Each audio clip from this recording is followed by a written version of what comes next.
Hello everyone. Prelims में हमारा generally एक question at least one question species से आता है एंड वो स्पीशीज इतनी अलग होती है, डिफरेंट होती है दैट हमें लगता है कि ये तो हमने पढ़ा ही नहीं, तो इस क्वेश्चन को स्किप करो, ये हो ही नहीं सकता। और ये वाला क्वेश्चन हमारा 2025 के एग्जाम में आया है and this one question is of 2024। अब देखो, सेम लाइक स्टेटमेंट्स की फॉर्म में हमें क्वेश्चन गिवन है on the species. Last year आया था एंड इस टाइम भी आया वो क्वेश्चन। इट मीन्स ऐसा क्वेश्चन बनता है तो क्या हम सभी स्पीशीज को पढ़ने के लिए बैठेंगे, उनकी क्वालिटीज लाइक या उनके फीचर्स वगैरह रीड करने तो नहीं बैठ सकते एंड याद भी नहीं हो सकता। It is obvious, right? तो हम उसको सोल्व कैसे करेंगे जब ऐसा क्वेश्चन आता है? ठीक है, तो हम देखते हैं एक बार, पहले 2025 का देखते हैं, फिर 2024 को देखेंगे। So let's see the question. Regarding peacock tarantula, consider the following statements.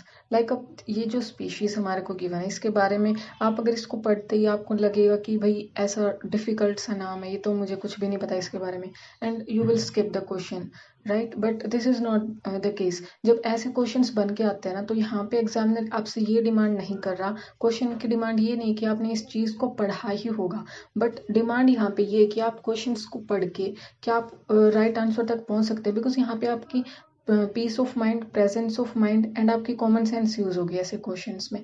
और ये वाले क्वेश्चंस बहुत इजी होते हैं जो आपको इजीली आपको मार्क्स स्कोर करने में बहुत हेल्प करते हैं।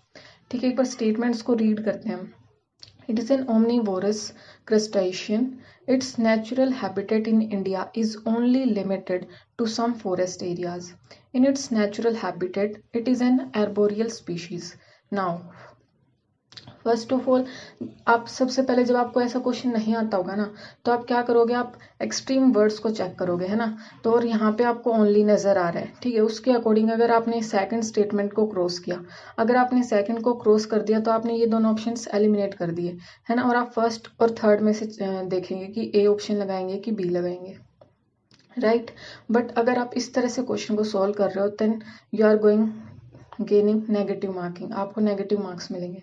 ठीक है, अब आप देखो इसको सॉल्व कैसे करना है। हमने तीनों स्टेटमेंट्स को पढ़ा। अब ये देखो कि देखो, फर्स्ट में बोला कि इट इज एन ओमनिवोरस। यहाँ पे आपको लग सकता है कि भाई ओमनिवोरस है, हार्बीवोरस है, या फिर मे बी कार्निवोरस है। ठीक है, आपको मे बी डाउट आए, बट जब आपके सामने ऐसे स्टेटमेंट्स हों, ठीक है, आपने रीड बेशक नहीं किया है, but you have some knowledge, ठीक है, आपने इतनी सारी चीज़ों को पढ़ा है, तो आप यहाँ से अपनी राइट स्टेटमेंट तक पहुँच सकते हो। अब देखो, यहाँ पे पिकॉक की बात कर रही है, ठीक है, और आर्बोरियल स्पीशीज, इट मीन्स वृक्षीय जाति, मीन्स जो पेड़ों पे रहती है, right? So accordingly third statement हमें बोल रही है कि जो पेड़ों पे रहती है वो वाली है, it is an arboreal species. And first one is saying that it is an crustacean. Crustacean वो है जो कि जनरली हमें पानी में मिलता है, ओशंस में पाया जाता है, ठीक है? एंड ये वाला वर्ड आपने अराउंड एटलीस्ट कम से कम 2-3 जगह पे आपने PYQs में जरूर रीड किया होगा, अगर आपने ध्यान दिया हो तो। ठीक है, it means first statement and third statement can't be together, ये दोनों को हम साथ में नहीं ले सकते। ठीक है, ये बात कर रहे हैं कि पेड़ों पे रहते हैं और ये बात कर रहा है कि आप ओशंस में रहती है स्पीशीज। तो फर्स्ट और थर्ड जहाँ पे साथ में होगा उसको आपको इनकरेक्ट मार्क करना होगा। इट मीन्स बी ऑप्शन आपका नहीं हो सकता। एंड दोनों साथ में नहीं हो सकते, इट मीन और साथ ये भी नहीं हो सकता कि किसी एक भी ऑप्शन में ना हो, मीन्स दोनों साथ में भी नहीं हो सकते और ये भी ऑप्शन नहीं होगा जिसमें एक भी ना हो, या फर्स्ट भी नहीं है और थर्ड भी नहीं है। ठीक है, तो यानी कि सी वाला ऑप्शन भी हमारा करेक्ट नहीं हो सकता, राइट? अब हमारे पास दो हैं, ए और डी ऑप्शन, यानी कि या तो सिर्फ फर्स्ट स्टेटमेंट करेक्ट है या फिर सेकंड और थर्ड स्टेटमेंट करेक्ट है हमारा। ठीक है, अब आप एक चीज का ध्यान यहाँ से भी देख सकते हो कि ये पिकॉक है, ठीक है, पिकॉक मोड, तो आप इस वाले से इसको रिलेट कर सकते हो। बट अगर आप ऐसे नहीं जा रहे, ठीक है, तो सेकंड स्टेटमेंट को पढ़ो। It is a natural habitat in India. Its natural habitat in India is only limited to some forest areas. अगर देखो ये स्टेटमेंट ऐसे बनते कि इसकी नेचुरल हैबिटेट जो है वो लिमिटेड है टू सम फॉरेस्ट एरियाज, ठीक है, is limited to some forest areas. उसका मतलब क्या है कि कुछ जो फॉरेस्ट एरियाज है वहां तक लिमिटेड है।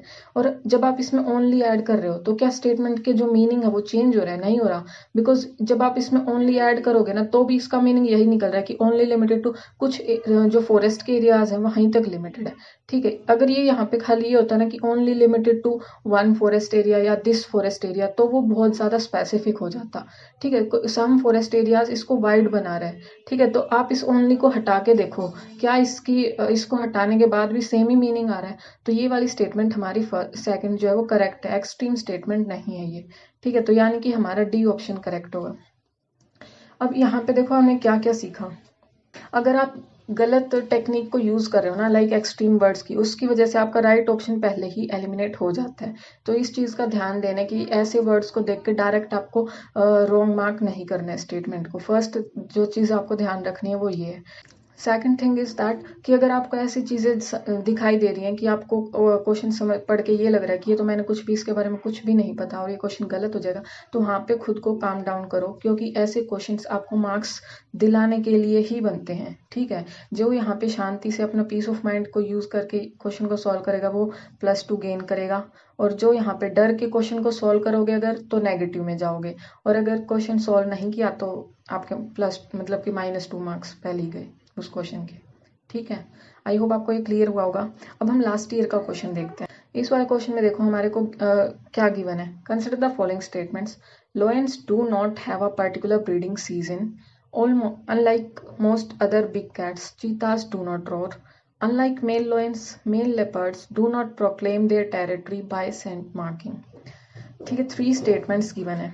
अब अगर आपने क्वेश्चंस को ढंग से देखा होगा तो जब इस तरह से ऑप्शंस फ्रेम होते हैं तो ये बहुत लेस पॉसिबिलिटी, मतलब कि 99.9% में ये ऑप्शन आपका करेक्ट नहीं मिल सकता, बिकॉज वहाँ पे एक ना एक स्टेटमेंट को वो रॉन्ग जरूर बनाया होगा। ठीक है, तो ये ऑप्शन आप डायरेक्टली ऐसे भी एलिमिनेट कर सकते हो। दूसरा यहाँ पे क्या चीज़ है, जब ऐसे स्टार्टिंग सेम हमारे को गिवन है, मीन्स सेम तरह से स्टेटमेंट्स को फ्रेम किया गया हो, तो दोनों में से एक करेक्ट मिलेगी, एक इनकरेक्ट। हमने कल की वीडियो में भी बात की थी, दो जो पूरी स्टेटमेंट्स ऐसे ही बनी हुई थी, तो वहाँ पे अलग केस था। अगर आपने अब तक वो चेक नहीं की तो एक बार उसको चेक कीजिए। आपको ये छोटी छोटी बारीक चीज़ें होती हैं, जब इनको थोड़ा सा ध्यान रखोगे ना तो आपके क्वेश्चंस को समझने में ईजी रहेगा कि कैसे क्वेश्चंस फ्रेम किए जा रहे हैं। ठीक है, ओके नाउ अब आप क्वेश्चंस को देखिए। जब मैंने ये क्वेश्चन को सॉल्व किया था तो मुझे ये वाली चीज़ पता थी कि unlike most other big cats चीतास don't roar, तो ये वाली स्टेटमेंट करेक्ट थी यहाँ पे, मुझे पता था इसका। बट फिर भी मैं ये क्वेश्चन गलत हुआ था। क्यों गलत हुआ? बिकॉज मुझे इस चीज़ का नहीं पता था कि ये स्टेटमेंट जब ऐसे बनती हैं, ठीक है, तो उनमें से एक स्टेटमेंट करेक्ट होती है, यही चीज़ नहीं पता थी। अब मैंने सेकंड स्टेटमेंट को राइट कंसीडर किया, मैं ये मुझे 100% श्योर थी मैं कि सेकंड करेक्ट है, राइट। बट अब सेकंड को मैंने करेक्ट माना एंड डी ऑप्शन को मैंने एलिमिनेट कर दिया था। ठीक है, अब मेरे पास ऑप्शन ए और बी में से बचा कि मैं कौन सा मेरे को मार्क करना है, और यहाँ पे मुझे कंफ्यूजन हुई and I was not able to mark the right one, and मेरा ये गलत ऑप्शन बना। बट इसको करना कैसे था हमें, ठीक है, अब वो देखते हैं। अगर आपको ये चीज़ नहीं पता कि सेकंड करेक्ट है या थर्ड करेक्ट है, अब ये चीज़ हमें पता लगी ऑप्शन डी नहीं हो सकता। ठीक है, सेकंड और थर्ड में से एक करेक्ट मिलेगा। सेकंड और थर्ड में से जब एक करेक्ट मिलेगा इट मीन्स बी ऑप्शन भी करेक्ट हमारा नहीं हो सकता। ठीक है, तो फर्स्ट वन हमारा राइट है, don't have a particular breeding season. ठीक है, और सेकंड और थर्ड में से आपको देखना है कि कौन सा इसमें से करेक्ट मिलेगा। अब जो चीताज है, आप उसको अगर इस चीज़ से रिलेट कर पाओ कि चीता एंड जो कैट होती हैं वो सेम फैमिली से होती हैं, तो उसके अकॉर्डिंग आप इस चीज़ को समझ सकते हो कि ये चीताज डोंट रोर, तो ये स्टेटमेंट करेक्ट है। अगर आपको वो चीज़ ध्यान नहीं आ रही तो आप ये चीज़ देखो कि यहाँ पे बोल रहा है कि अनलाइक लॉयंस अपनी टेरिटरी को मार्क करते हैं, बट जो मेल लेपर्ड्स हैं वो अपनी टेरिटरी को प्रोक्लेम नहीं करते। इट इज़ समथिंग लाइक कोई भी एनिमल होता है, कोई भी चीज़ लाइक हमारे जो स्ट्रीट्स में डॉग होते हैं उनके भी अपने अपने एरियाज डिवाइडेड होते हैं, अगर आपने देखा हो, ध्यान दिया उस चीज़ का। ठीक है, तो ये चीज़ हमारी एक बेसिक से अलग है, डिफरेंट है, दैट्स वाई आप इस स्टेटमेंट को इनकरेक्ट मार्क कर सकते हैं एंड ऑप्शन ए हमारा करेक्ट होगा। अब यहाँ से आपको देखो क्या सीखने को मिलेगा। अब ये वाला क्वेश्चन आया, ठीक है, हमने जो नेक्स्ट क्वेश्चन 2025 वाला किया वो भी देखा। ठीक है, अभी इन दोनों क्वेश्चंस में ये ज़रूरी नहीं कि आपने इन चीज़ों की डिटेल में पढ़ रखा हो, कोई भी स्टेटमेंट बन सकती है। आप एक को पढ़ोगे नेक्स्ट ईयर कुछ और बन के आएगा। ठीक है, बट उसको जो सोल्व करने का तरीका उसको जानने की ज़रूरत है। ठीक है, कोई भी स्टेटमेंट आएगी तो उसको किस नज़रिए से, किस माइंडसेट से आप उसको सोल्व करोगे वो इम्पोर्टेंट है। आपने इस क्वेश्चन को सोल्व किया, ऐसा ही क्वेश्चन नेक्स्ट टाइम बन गया बट वो डिफरेंट है, ठीक है। उसको कैसे आपने अब उस चीज़ को सीखा जो उस क्वेश्चन को गलत करके आए, होप वो उस चीज़ को समझ पा रहे होंगे कि किस माइंडसेट को आपको रखना है उस क्वेश्चन को सोल्व करते हुए, ठीक है। ऐसा ही कोई इसी प्रकार का मतलब स्पीशीज पे ही नेक्स्ट ईयर भी क्वेश्चन बन के आएगा, ठीक है। वो कुछ डिफरेंट होगा, उसमें भी यही लगेगा जो फर्स्ट टाइम सोल्व कर रहे होंगे कि भाई ये क्या बन के आ गया, हमने तो पढ़ा ही नहीं था, ठीक है। बट इन चीज़ों को सोल्व करने के लिए आपको पढ़ने की ज़रूरत नहीं, बिकॉज आप जो भी अपने बेसिक से पढ़ रहे हो वो बहुत है, उसको बस अब आपको माइंडसेट पे वर्क करना है कि इन क्वेश्चंस को सोल्व करने के लिए आपको किस चीज़ की ज़रूरत है, ठीक है। ऐसे ही कुछ क्वेश्चन हम क्वेश्चंस को सॉल्व करते रहेंगे, आपको जो आपके माइंडसेट को क्लियर करेंगे, आपको कॉन्फिडेंस बिल्डअप करेंगे कि हाँ इस तरह से भी क्वेश्चंस को सॉल्व आप कर सकते हैं, ठीक है। नेक्स्ट क्लास में मिलेंगे। एंड यस, कल हम लोग ना नेक्स्ट वीडियो में हम एक ऐसे को डिस्कस करेंगे जिससे आपको नए थॉट्स को बिल्डअप करने में और एक तरह से पैटर्न का पता लगेगा, कुछ नई चीज़ों का पता लगेगा। अगर आप लोगों को पसंद आएगी तो हम उसको वीक में एक बार कंटिन्यू करते रहेंगे। सो ठीक है, इट डिपेंड्स अपॉन यू। अगर आप लोग उसको पसंद करेंगे, आप लोगों को पसंद आएगी तो हम उसको कंटिन्यू रखेंगे। ओके, तो नेक्स्ट वीडियो में मिलेंगे हम। ओके, जय श्री कृष्ण, राधे राधे।